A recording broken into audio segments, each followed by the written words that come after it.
Again, I want to welcome everybody to this is our very first of a weekly webinar series we'll be hosting all summer. So every Wednesday, you'll be able to find us on Zoom with a new presentation, a new opportunity to grab a credit and hear an amazing presentation from some of our speakers that we have lined up. You can visit acebytsk.com. That's where you're going to find our summer webinar series. These are all of our amazing partners and sponsors who make this possible. If you scroll down, you'll see some of our upcoming webinars. We have a whole summer, so we've put a few of them up there that you can look forward to. But I want to quickly thank all of our amazing partners and sponsors again for making this series possible. So that's A1 Appliance Refrigeration Repair, Best Roofing, City Quiet Windows and Doors, Dynaserve, the Falcon Group, Hotwire Fision, K-Bender Rembaum, LGC, Oracle Profitability, The Paving Lady, Plashridge Insurance, Regal Paint Centers, Reserve Advisors, South State Bank, Southwest Elevator Company, Vote HOA Now, and the Water Restoration Group, many of which you'll be hearing from throughout the summer for some really great information. So before we take any longer, I'm going to hand it over to Marcy. We'll be taking questions at the end, so you can go ahead and use the Q&A function. We're not going to use the chat like Jeff said. We'll be able to send you things through the chat, and you'll get that evaluation course later on. But feel free to go ahead and put any questions you have into the Q&A function down at the bottom of your screen, and we'll do our best to answer questions towards the end of the hour. Thanks so much, and Marcy, take it away. Thank you. Thank you, Marielle. Thank you for that great introduction. Can you see my screen?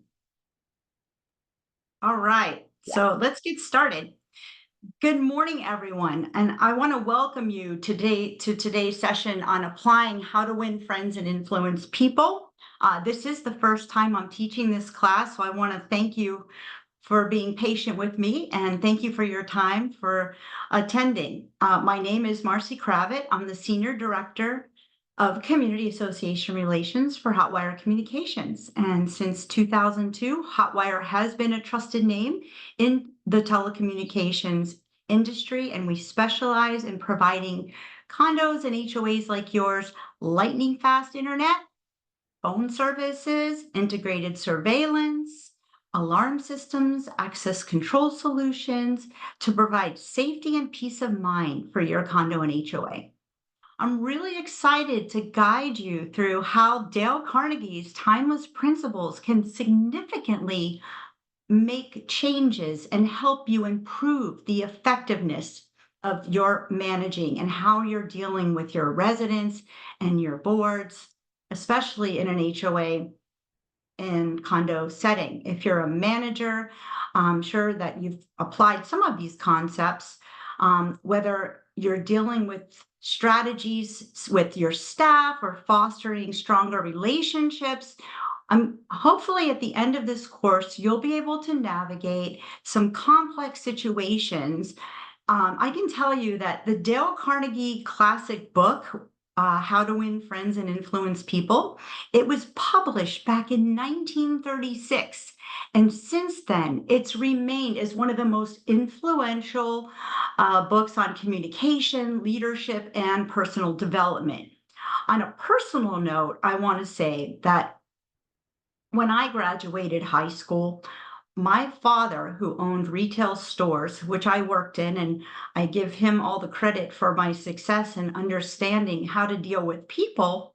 And he said to me, I don't care how many college courses you take, the Dale Carnegie course is going to help you connect with real life experiences. And to this day, since I started in this business, I still carry my little book that's called the Dale Carnegie's Golden Book. And you can see it's pretty tattered, but I used to refer to it frequently. And now I pretty much use the digital version. There is an app. And at the end of the class, you'll receive that, a copy of it.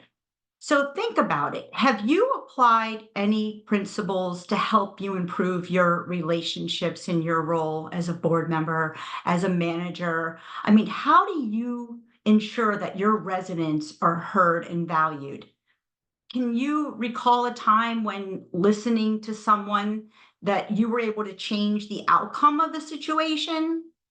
What's one principle you have found that you find that's been effective in resolving conflict or building trust? So let's dive deep into it. You are the unsung heroes as board members and managers. And being in the community association industry for 2 decades, I can tell you that I totally understand what you go through on a daily basis. And I covered this in my book, Common Sense Community Management. I decided that it was important for me to give back. And throughout my book, I reference Dale Carnegie principles.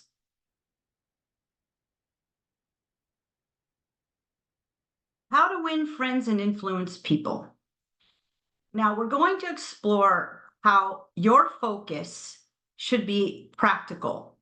How should you use these principles to improve your communication? How should you go about resolving conflicts? How do you build trust?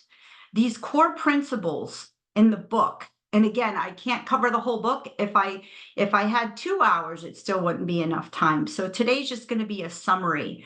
But specifically, how are you going to develop your own actionable strategies to implement these principles? Keep that in mind, because at the end of the day, we want to lead and we want more harmonious community relationships. So here's an overview of the book, and there's fundamentals and techniques in handling people. I'll go over that in part 1. Part 2, 6 ways to make people like you. Part 3 is how to win people to your way of thinking. And part 4, be a leader, how to change people. Let's start with a quick overview. Dale Carnegie's principles are rooted in understanding human nature and fostering genuine relationships. Let's face it, this business, it's all about relationships. And community management, we expect to have conflict. We expect to have diverse opinions. Here in South Florida, we have diverse cultures, people from all over the world. Everyone has their own opinion on how things should be done based on where they come from. And emotions run high. It's very common that you're going to have issues, but how do you communicate effectively and build trust?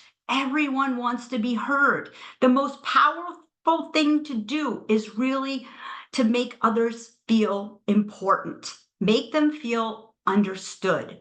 Being that person as a manager, as a leader, as a board, be that person that they can turn to when they need something. Be that person that's going to listen, and not just the words, but the emotions behind it and the root of it. Why are they excited? Why are they anxious? Why are they frustrated? Reflect on those feelings and be empathetic. And when you resist the urge to shift the spotlight away from yourself and instead of focusing on their experience, you'll build that trust. You'll deepen the relationship and you'll earn their confidence in collaborating with them. The most influential people aren't the best talkers, they're the best listeners. They don't try to be the most interesting person or popular person in the room. They make others feel interesting, valued, and heard. And that's what makes them unforgettable. I'm sure you've all heard this. Don't criticize, condemn, or complain. And criticism is futile because it puts a person on the defensive and it usually makes them strive to justify themselves. That's a quote by Dale Carnegie. When people are frustrated, pause and ask yourself, why might they be asking this way? Tell yourself, I should forgive them for this because, and replace criticism with curiosity.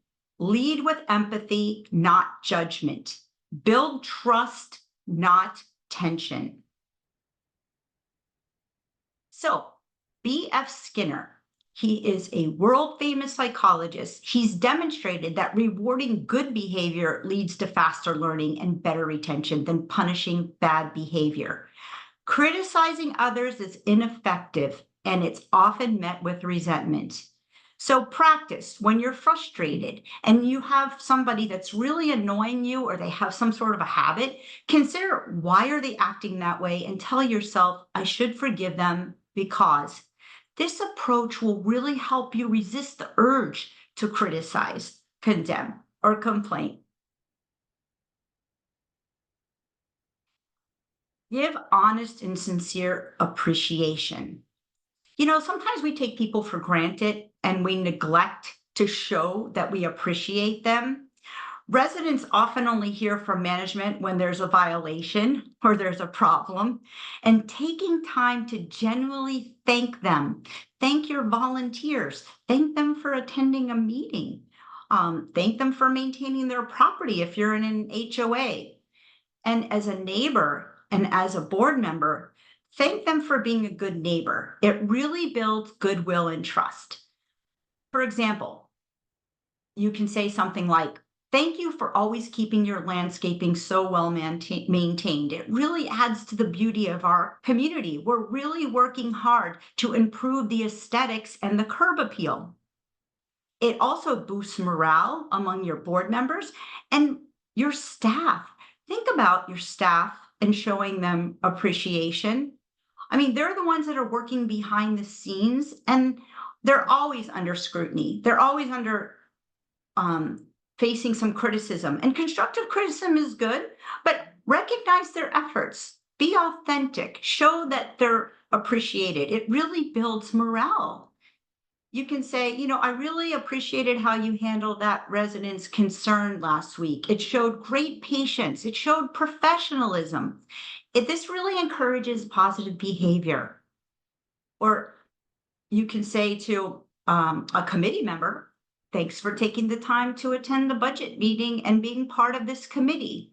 And it's great to see that you're getting involved. It builds a great culture of respect and recognition. But remember the difference between appreciation and flattery. Flattery is shallow, it's selfish, it's insincere, while appreciation is genuine, it's heartfelt. We spend most of our time thinking about ourselves, but we should be thinking about others and showing our appreciation. Principle 3, arouse the other person with an eager want. Of course, you're interested in what you want, but no one else is. So the rest of us are just like you. We're interested in what we want. The only way to influence people is to talk about what they want and show them how to get it. Now, how does this apply to condos and HOAs? Before proposing a new policy or increasing your maintenance fees, think about what do residents care about? Do they care about security? Do they care about property values? A peaceful environment? Frame your message around these priorities. Instead of saying we need to raise the maintenance fees, say this small increase will help maintain the amenities that keep our property values high. Doesn't that sound better? See it from their perspective and put yourself in their shoes. Determine how you want to say something. They always say it's not what you say, it's how you say it. So whether it's a resident, a board member, or a vendor, think about what are their concerns? What would make them say yes? Listen actively and reflect what the solution is. Don't just ask for help, show them what's in it for them. For instance, joining the landscaping committee gives you a say in how our community looks, and it's a great way to meet neighbors. The takeaway is to influence others. Stop focusing on what you want and start showing them how it helps them and focusing what they want. This principle is the key to influencing others. In other words, give people what they want, not what you want. Rouse the other person with an eager want. Next time you want to persuade someone to do something, pause before you speak and ask yourself, how can I make this person want to do it? This works well with your staff. How can I frame this in terms of their wants? Before asking someone to do something, do that pause and think about, how can I do this? Write it out instead of um, using communications with I need you to do this. I need you to submit this by Friday. Don't say that.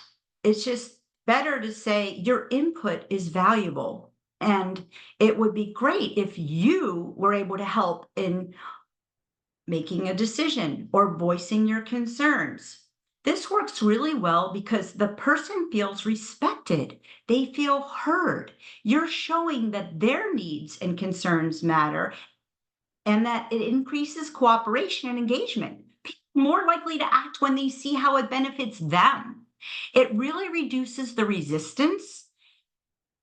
Now, before sending a message, like making a request to do something in an email, I always say replace I and we with you and ask yourself, what's in it for them? Okay, part two, 6 ways to make people like you. Well, in community associations, disagreements are inevitable in community living. Part two, principle one, the only way to get the best of an argument is to avoid it. And that's what Dale Carnegie says. So here's how to apply this principle effectively. Welcome the disagreement. I can tell you, I've learned so much from my residents that didn't agree with what I thought or the board thought, because sometimes it may reveal something that you haven't even considered.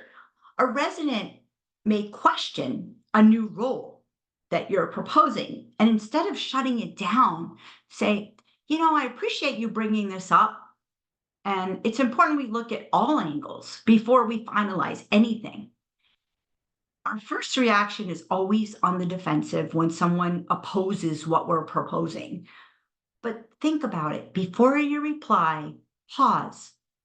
And especially if you're sending that email, instead of firing back, say, thanks for your feedback. Let me take a moment to think about this through, and I'll get back to you. And as much as they may want to push your buttons, control your temper. Anger just escalates conflict. And especially if someone is communicating with you, listen, shake your head, and give them eye contact and be calm. Don't let them push your buttons. I know it's hard, but if a resident's upset, stay composed and just say, I hear your frustration. Let's work together to find a solution. And listening goes such a long way. People really just want to be heard. Let the residents speak without interruption. Don't get on the defensive and respond with, I understand where you're coming from. Here's what we're trying to achieve. Agreement builds bridges, and everybody wants what's best for the community, right? And when you make a mistake, be honest and admit it. And then just show respect and openness. And if you have to, think about both sides. It takes time to think it through. So sometimes the timing might not be right. So postpone any action before you act on it, whether it's adopting a new rule or something that you have to revisit regarding a new project.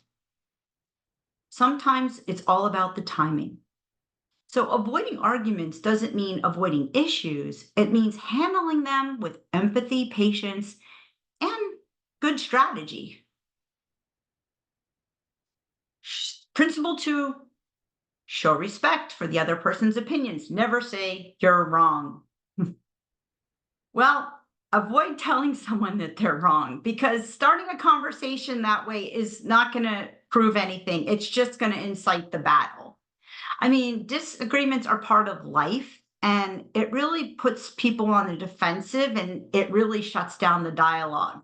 So challenge yourself by smiling at someone every hour of the day and never say you're wrong. Even on the phone, smile. Carnegie shares a story about a computer department manager who was recruiting a PhD candidate. Despite offers from larger companies, the candidate chose his company. And when he was asked why, the candidate said, managers at other companies spoke coldly, making me feel like just another business transaction. Your voice sounded genuinely pleased to hear from me and made me feel wanted. That goes a long way. Think about how what you say, I mean, this is a really interesting point to residents and how it affects residents. Your tone matters, even over the phone. So show appreciation, be warm, body language goes a long way. Even in emails, think about your tone. Part two, principle three. Remember that a person's name is the sweetest and most important sound in any language. I could tell you that when I was managing high rises, my front desk staff was trained to learn every single resident's name. A name isn't just a label, it's a symbol of identity. It shows respect. Using someone's name in a conversation, using it in emails, it really builds trust and connection. So, how do you apply this? You can say, hi, Mrs. Jones. Thanks for attending the meeting. Or if you're in a much more casual setting and your association allows you to use first names on a first name basis, just say, hi, Maria. Thanks for attending the meeting. Or John, I appreciate your feedback on the landscaping. It really shows them that you see them as an individual and not just a unit owner. They're not just a number. And then when you're sending an email, please make sure you don't misspell their name. And when you're pronouncing their name, don't mispronounce their name. Take a moment to get it right. It really shows care and professionalism. And when you're personalizing a communication, don't use dear resident. Try to personalize it and say, dear Mrs. Jones, or hi, Maria. Even in mass emails, there are personalization tools that can help make messages feel more human. And like I said, remember that a person's name is the sweetest, most important sound in any language. And most people don't remember names, or they make excuses why they can't remember names. So next time you meet someone new, make a sincere effort to remember his or her name. And when you see a resident, make sure you know their name and repeat that name several times. Try to associate it in your mind with like a feature or expression or something you've learned about that person. Say that person likes to play tennis and their name is Tim. You can connect them in that way. If it's an uncommon name, spell it out, write it down, and then ask someone to repeat their name if you don't understand how how you're supposed to pronounce it. The average person is more interested in his or her own name than in all the other names on earth put together. Listening, listening, listening. Residents want to be heard. So, listening actively during meetings or when residents bring up concerns to you is so important. Reflect on their emotions and say, it sounds like you're really frustrated about this parking situation. And then avoid interrupting them. Give them total eye contact and don't jump to conclusions. Let them vent. Let them talk about what's important to them, even if they're being critical. Take, for example, like a store clerk. If the clerk is constantly interrupting and irritating customers, those customers are more likely to argue and keep complaining to the manager. And a clerk who listens calm, even an angry customer, will be much more successful. And that applies with managing properties. Most of us are focused on what we're going to say next, and we truly don't listen, and we get on the defensive. And most people prefer a good listener over a good talker. Take an interest in others. Talk in terms of the other person's interests. People love to talk about themselves. People are naturally more engaged when the conversation centers around them. And get to know them. Take the time to know what matters most. Do they have grandchildren? Do they have pets? Frame your conversation on focusing on them. Remember, people are much more interested in themselves and their own life. The royal road to a person's heart is to talk about the things he or she treasures most. Theodore Roosevelt. Make the other person feel important. Whether it's a maintenance staff worker, a security guard, or a resident who quietly helps in just picking up the litter, acknowledge them. For example, say, I noticed how you quickly responded to that leak yesterday. Thank you for making a big difference in getting on top of things. And personalize your interactions by using their name.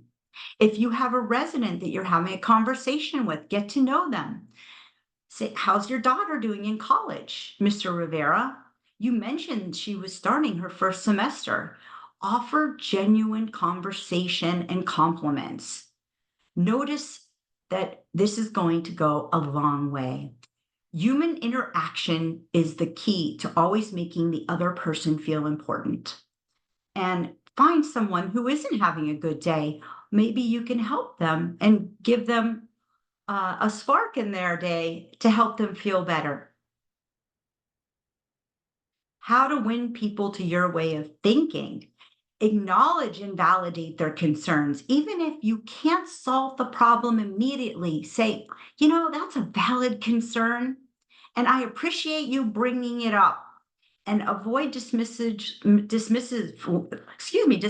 language like, oh, that's not a big deal. And believe me, I've heard people say that before. The only way to get to the best argument is to avoid it. And this is what Dale Carnegie says. And this is why in HOA and condo management, in a community setting, people are going to disagree and there's going to be arguments and there's going to be negative behavior. And by arguing, it rarely solves any problems. So let the other save face. Even if you're right, don't try to prove that you're right. Let them speak. Say, you know what? That's a good point. I hadn't looked at it that way. And instead of saying you're wrong, say, well, now I thought otherwise, but I may be wrong. If I am, I want to know why. Let's examine the facts together. Let's set up a time to meet and we can review this together and collaborate. This avoids a confrontation. This approach is so much better. Ultimately, it's not the ideas themselves, but it's basically making them feel that you're owning the problem and it's their idea. And everybody's all about their egos. And sometimes we have to tap into what they want to avoid the argument. Winning an argument may feel good in the moment, but it often comes at the cost of trust and cooperation. And then avoiding that argument doesn't mean avoiding the issue, it means handling it with empathy, humility, and strategy. So let's talk about the next time you find yourself becoming frustrated or disagreeing with another person's perspective. Adjust how you're going to phrase your opinion. Are you going to say, that's not right? You don't understand? I completely disagree. Oh, you're going to say, that's an interesting point. I hadn't considered it that way. I see where you're coming from. May I share another perspective? I might be wrong, but here's how I'm thinking about it. And this really reduces the defensiveness. It keeps the conversation open and respectful. And if you are wrong, admit it. I can tell you, I was always the first to admit that I was wrong and give a resident an apology, especially if it was my staff that was wrong. I would say, look, I'm terribly sorry, Mrs. Jones. We'll take care of it. This will never happen again. And I never throw my staff under the bus because the buck stops here. When you're a manager, you have to take full responsibility for what happens. Carnegie reflects that it's better to admit wrongdoing first when expecting criticism.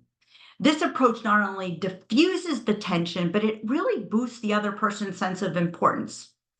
I say practice this principle to work situations by promptly addressing your mistake. Right away, own up to it. This shows that you're taking responsibility for it. And then you'll earn the trust and likely lead to forgiveness from either your boss, a resident, or a board member. Begin in a friendly way. They say a drop of honey catches more flies than a gallon of gall. That was Abraham Lincoln's quote. And when a person feels negatively about us, we can't win him to our way of thinking with all the logic in the world. We can't force someone to agree with us, but we can lead them in that direction if we're gentle and we're friendly to them. And why does this matter in HOA and condo management? Well, when residents are upset or resistant, it's not going to be good. So you have to be calm. You have to approach them in a friendly way and think about your tone, think about your gestures, think about your body language. Having a calm conversation and being friendly will bridge those differences. Even when you're enforcing rules or you're addressing complaints, begin with kindness, begin with being friendly. You can say, like, hi, Mr. Jones. I hope your week is going well. I wanted to touch base about something that came up, and avoid starting with frustration. Like you're not following the rules. I know we all want to keep the community running smoothly. Can we talk about a concern that came up? That would be a much better approach. Look for common ground and think about how we're all in this together. We all care about keeping the neighborhood safe and enjoyable. Let's see how we can work together on this. And the friendly approach will go a long way. There's a lot of information on the slides, and I'm not going to have time to go through all of it, but you will get a copy of the slides. And I hope you find some of these principles helpful, even when you're raising children. And I can tell you, I used a lot of these principles during the time I was raising my children because they really do apply in real life situations. Now, Carnegie says, begin by emphasizing and keep on emphasizing the things on which you agree. Getting the other person to say yes. And why does this matter in HOA and condo management? Well, when a conversation starts with a disagreement, people instinctively dig in their heels. But if you begin with shared goals, common ground, you're going to create a sense of partnership and not opposition. And you can start with an example. We both want the community to be safe and well maintained, right? And that gets a yes. So the whole goal in conversations is getting them to say yes and turning the no into a yes. You can say, I know you care about keeping things fair for everyone. Can we talk about how this situation might affect your neighbors? Rather than saying, you're not following the rules. Or you've lived here for a while, right? You've seen how important it is to keep the pool area clean. Wouldn't it be great if everyone just pitched in a little more?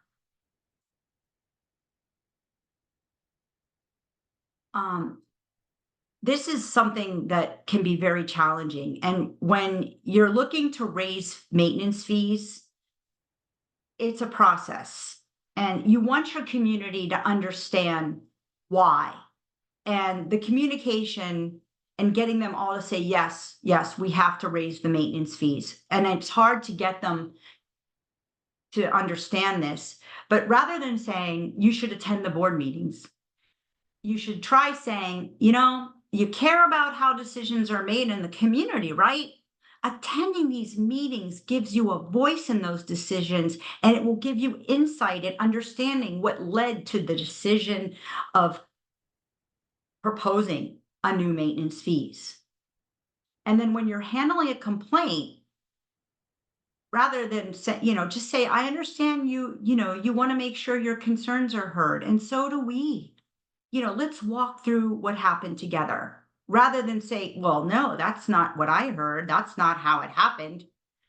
You want to get the person to say, yes, yes, I absolutely understand what you're saying. And this is what happened. And I'm going to let you know. So let the other person do a great deal of talking. I know it's hard because a lot of times you want to give, interrupt and you want to inject your conversation in the conversation, but you want to encourage your residents to share their thoughts. And, especially if it's like a parking policy, an example would be, what's been your experience with the new parking policy? Or how do you think we can improve communication in the community? And ask questions because that will get them talking. Learn how to be comfortable with short questions so they can bring up the conversation and they'll respond back to you. And listen and nod your head and take notes. Sometimes that goes a long way. Oh, tell me about more about that. And it shows that you're listening and you're taking account for what they're saying. So people are more likely to support decisions they feel they're involved in. Letting them talk will lead to better outcomes for everybody. Let the other person feel that the idea is theirs and not yours. Don't you feel more committed to ideas you develop yourself than to those imposed by others? When residents or board members feel like they've contributed to a decision, they're more likely to support it. Instead of pushing your idea, guide the conversation so that they arrive at the conclusion that it was theirs. For example, what do you think would be the best way to improve the parking policy? We're going to have to change the parking rules. Or, we've been thinking about ways to reduce the noise complaints. What ideas do you have? How might you be able to help? Let them take the credit. If a resident or board member echoes your idea, let them own it. The goal is progress, not your personal recognition. That's a great point. I'm glad you brought that up. Can go a long way.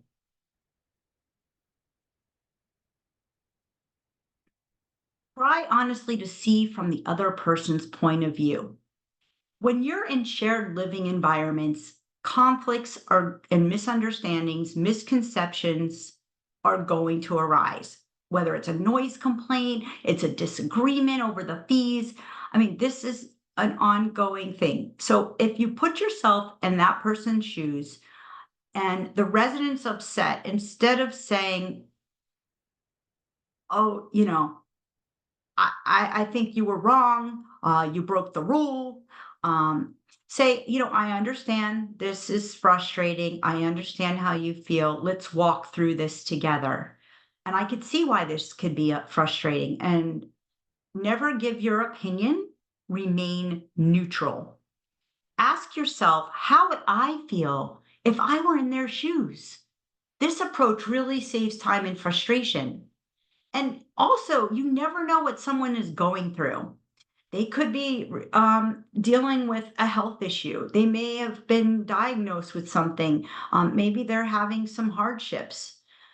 Understand their viewpoint, listen to what they say, and be a good listener.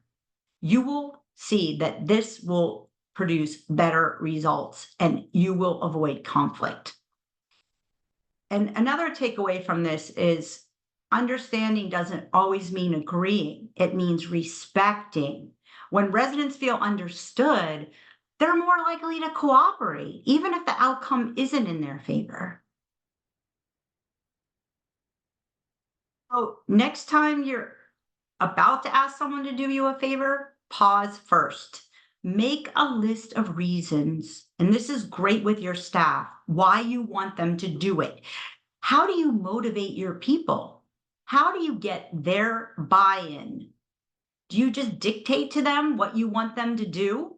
Make a list of reasons why you want these things done.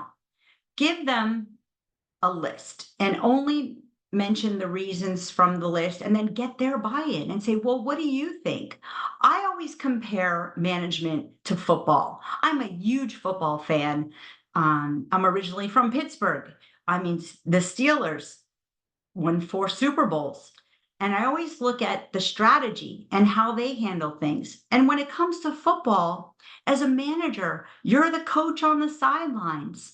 And if your teammates are on the field and they're not able to make touchdowns, they're fumbling.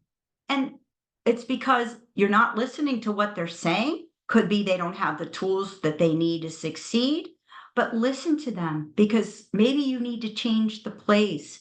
They're the ones that are digging in the trenches. Listen to their point of view to get them to do what you want them to do. And be sympathetic with others' ideas and desires. Residents are often expressing their frustration about the fees, the rules, the noise, the maintenance. Even when their concerns can't be fully resolved, show genuine sympathy.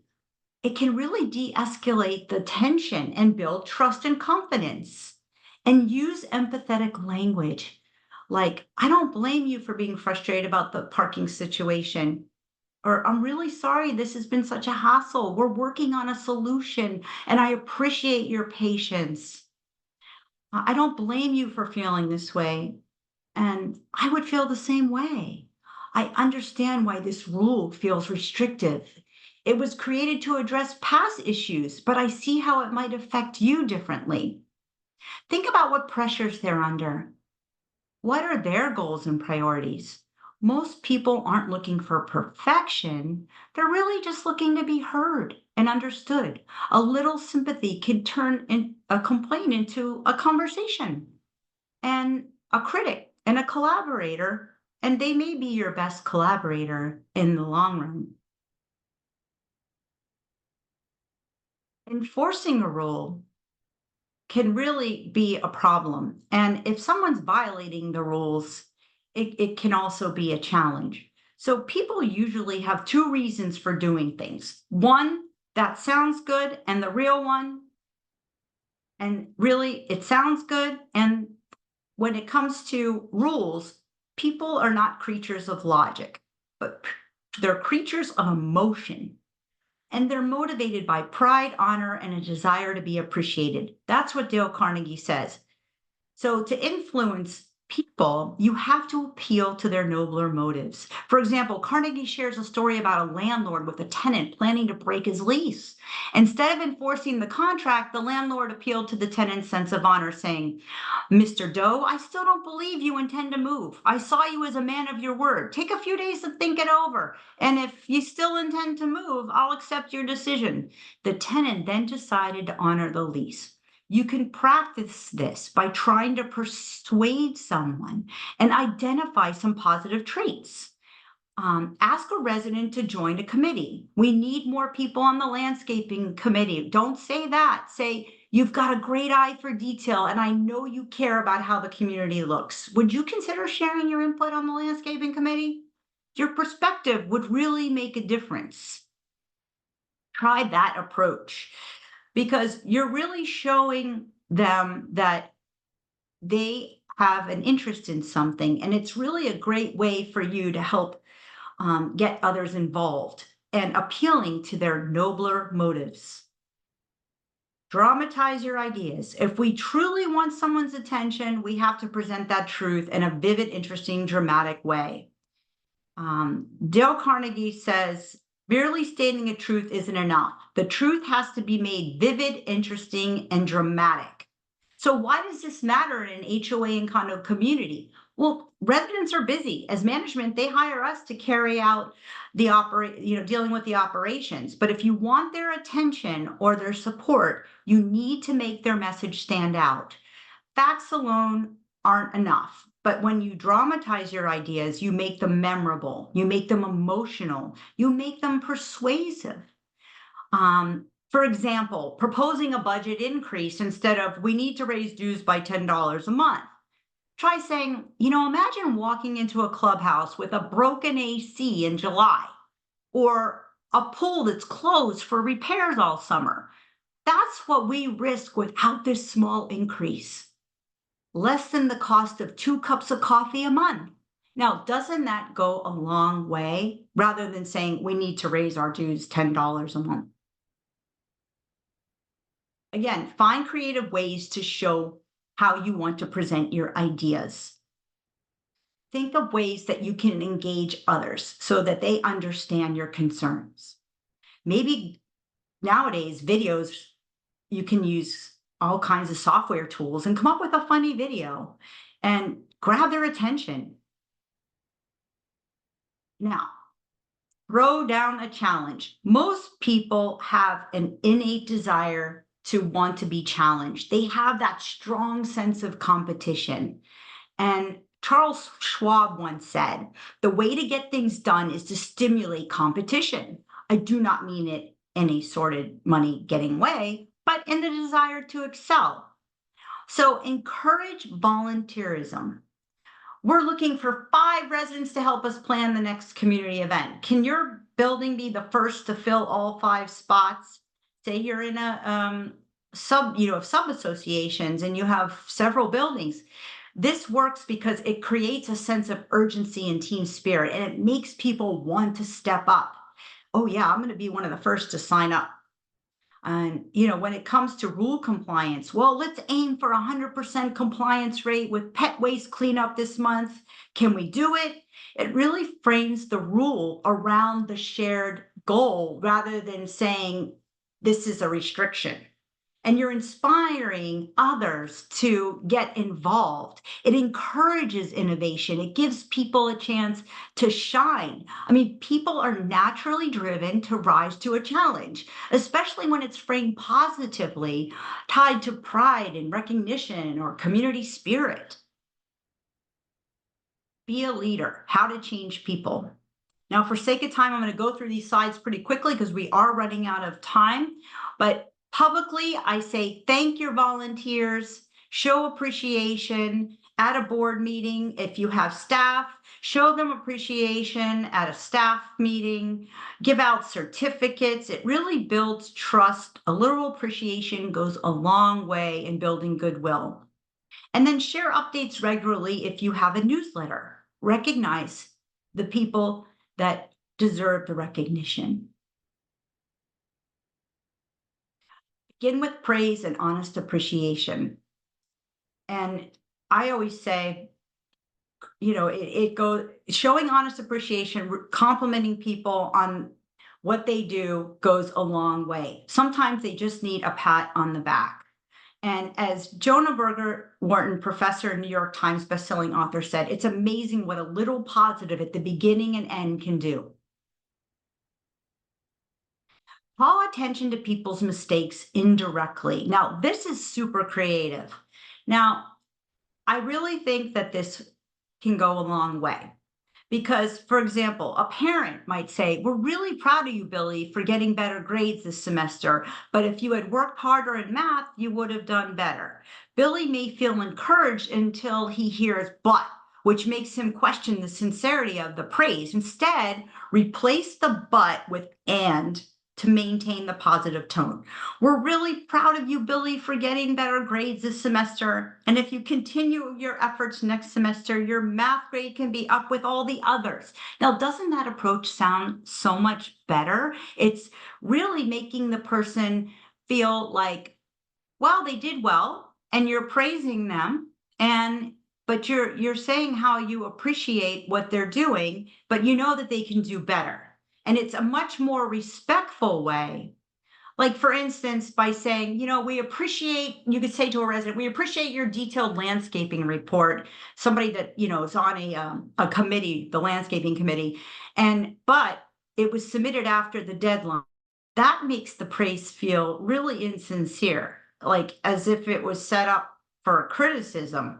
But if you say this, oh, we appreciate your detailed landscaping report. And if we get a bit earlier next time, if we get it a bit earlier next time, really help us include it in the monthly newsletter. I mean, this little small shift keeps the tone positive, and it's collaborative, and that person is hearing, feedback in a respectful way. And this also helps build trust and keeps the morale high when you approach the communication in this manner with your staff. Talk about your own mistakes before criticizing the other person.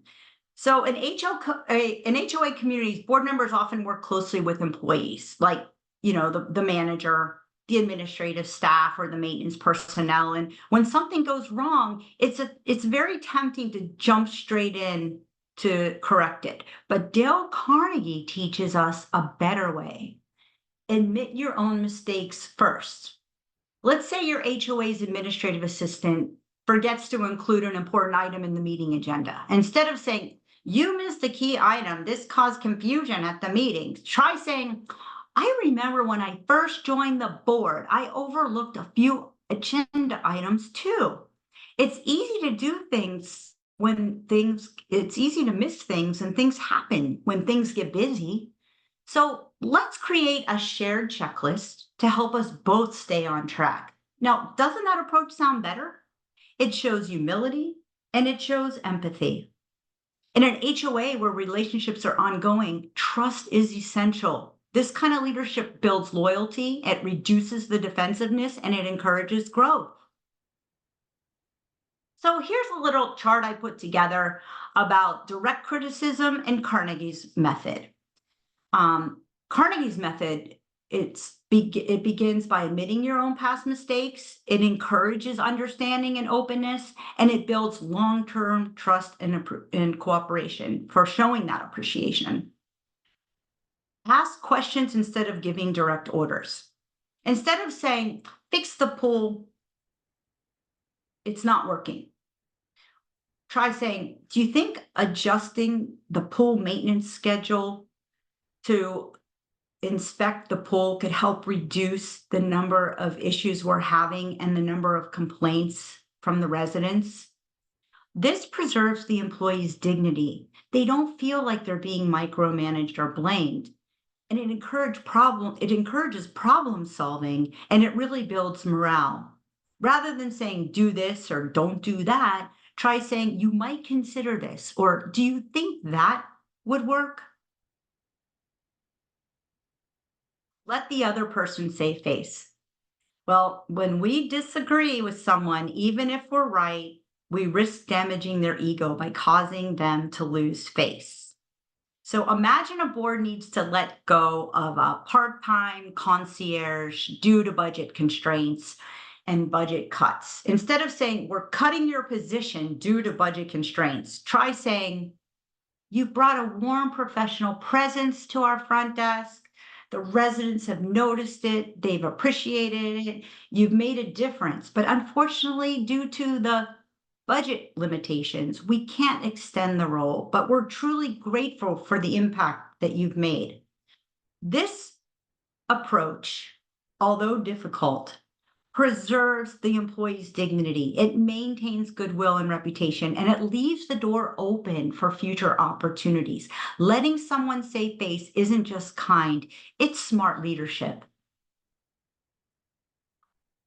So when you deliver a decision or an information that is going to create negative feelings, think about how you can make that person feel good about themselves. And avoid delivering negative feedback in front of other people. I always say, if you have something negative that you have to deliver, do it behind closed doors. Think about how would you want to hear the news and design it so that the approach is a softer approach. Praise the slightest improvement and praise every improvement. And in an association, employees often handle a wide range of responsibilities. And Dale Carnegie teaches us that specific, sincere praise for even a small improvement can be a powerful motivator, like saying, "Good job." Or let's say your maintenance staff has been working on improving response times for resident requests. Instead of waiting for perfection, acknowledge that there's been progress. Like say, "I noticed you responded to the last 3 maintenance tickets within 24 hours. Residents are really starting to notice." And then in condo and HOA settings, when you give the other person a fine reputation to live up to, Dale Carnegie says, if you want to improve a person in a certain aspect, act as though that particular trait were already one of his or her outstanding characteristics. So you could say, Maria, you've always been the go-to person for resident concerns. Your calm and professional manner have really helped us through some tough situations. I know this recent issue was unusual and it was unique, but I trust you'll handle it with the same care as you always do. That builds confidence. It encourages accountability. Now, always use encouragement rather than dismissing someone's goals that are unattainable. Celebrate them with small victories. Always tell them they're doing a good job and let them know that the residents notice it. Make the other person happy about what you ask them to do or what you suggest. For example, let's say the HOA board wants a maintenance employee to take more initiative in managing seasonal inspections, like the HVAC or the fire alarms, doing roof checks. But the employee seems really hesitant and unsure. Instead of saying, you need to start handling seasonal inspections on your own, try this approach. You've got a great eye for detail and residents really trust your work. We'd love to have you lead us on these seasonal inspections. It's a key role for us and it really helps the building run smoothly. We think you're the best person to make it even better. And then you can even add, we recognize your leadership and we're going to recognize you at the next board meeting. That goes a long way. Make the other person happy about doing the thing you suggest. To effectively lead and inspire to change your HOA team in your community, you have to be sincere. You have to clearly define what are the expectations. Be specific about them and practice empathy. Make it rewarding. I know that when I had staff meetings, we had employee of the month. We gave out gift cards. We had pizza parties. It really goes a long way. And then recognizing them in the newsletter. Highlight the benefits that the person will gain from following your suggestion. Make suggestions on what you believe could help them personally and benefit the community. So, I love this quote. It's my favorite quote. Are you bored with life? Then throw yourself into some work you truly believe in with all your heart. Live for it, die for it, and you will find happiness that you had thought could never be yours. Dale Carnegie. With practice, applying these principles daily will become second nature to you. And I hope that you'll be able to master this art of human relations. It's unrealistic to expect these techniques to always work, but the outcome that we want, we will hopefully get to it. And hopefully, with experience and practicing these approaches, it will increase your chance of changing attitudes. Even a modest 10% improvement in success means we become 10% more effective as a leader than ever before. Dale Carnegie's principles consistently in HOA and condo settings can really transform how board members, staff, and your residents interact. And you being the leader can help them follow by applying these techniques. You can't guarantee perfection, but you can increase things significantly through time. You can improve communication, build stronger relationships, have better leadership outcomes, and create a culture of respect and cooperation in your community. I mean, the bottom line is when you're an HOA leader, it's important to practice these principles daily. And you don't just manage, you inspire. And that's how communities thrive. So, Jeff, now we're going to bring up the quiz. We have some poll questions.